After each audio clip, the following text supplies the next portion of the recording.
About the interview, an interesting comedy. Seth Rogen and James Franco are two marvelous performers. The subject, North Korean dictator, is interesting. The result is, how can we say, amusing at times, not overwhelming, that's for sure. However, it benefited to a large extent by the furore caused by it, by the idea, by the fact that the North Koreans hacked into the Sony, I think it's the studio producing it, threatening and blackmailing apparently, in order to try and stop the movie or the release of the production.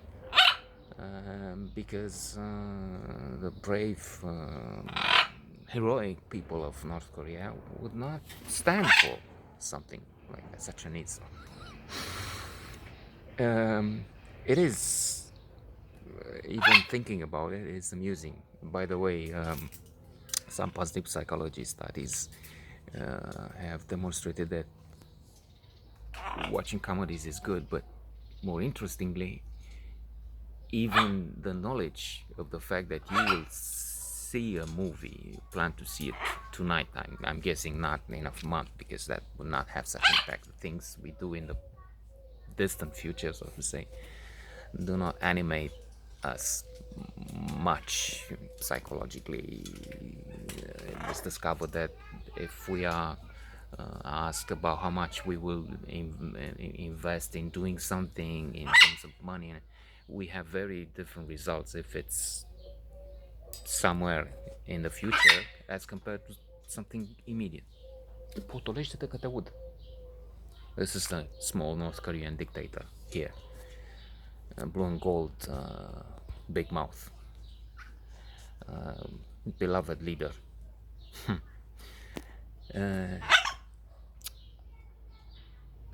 So, knowing you watch this movie would help. I mean, would make you feel better. That's what studies show. If you know you'll watch a comedy soon, sometime soon, it helps with your well-being. So you can think about seeing this and maybe not see it actually, because it's true. It's to some extent a delicate subject, but it can work. I'm thinking now.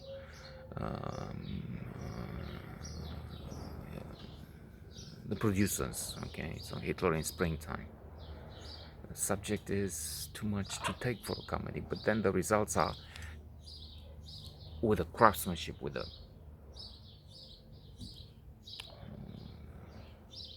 mastermind, with a brilliant Mel Brooks, and the way he managed it, it works. Less so with a more recent remake with Matthew Broderick. So the idea is in the title. Two American media men, Seth Rogen and James Franco, going to take an interview, or plan to take an interview of the great leader. And the tyrant doesn't come out right. In fact, he's a target of eventually an assassination. Doing this, I remember something that's completely different. For something completely different, not Monty Python movie, but the face of the poor ambassador to the Ukraine during the hearings of the idiot in chief, the impeached fool, when the lawyer for the cult members, another bunch of absolute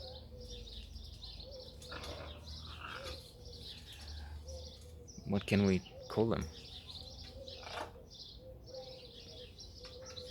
Pithecanthropes, cavemen, was trying to move along the lines of this catastrophe, calamity. I mean, he was basically, you give me dirt on my opponent, and then we'll see about giving you aid, military support when you fight Russia. And for that, he used one of his men, a guy from Sunderland, from Brussels, even if they had an ambassador in Ukraine. And when challenged by the lawyer for the Republican team, yeah, but it wasn't so outlandish to use somebody who's for the ambassador for EU to Ukraine. And the ambassador, because it was.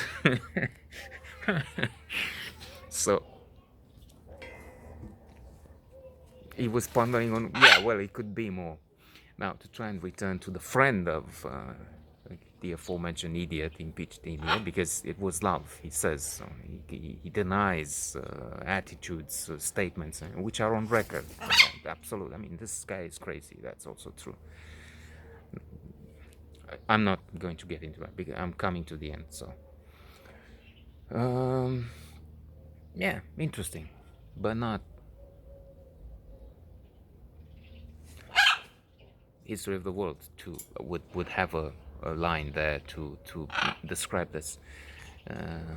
The emperor receives a bathtub of jewels and wonderful treasure, but he, being the emperor and hero in a comedy, remake of history, Dom DeLuise. Nice, the whole big treasure. Not thrilling, but nice. So maybe this is for the interview.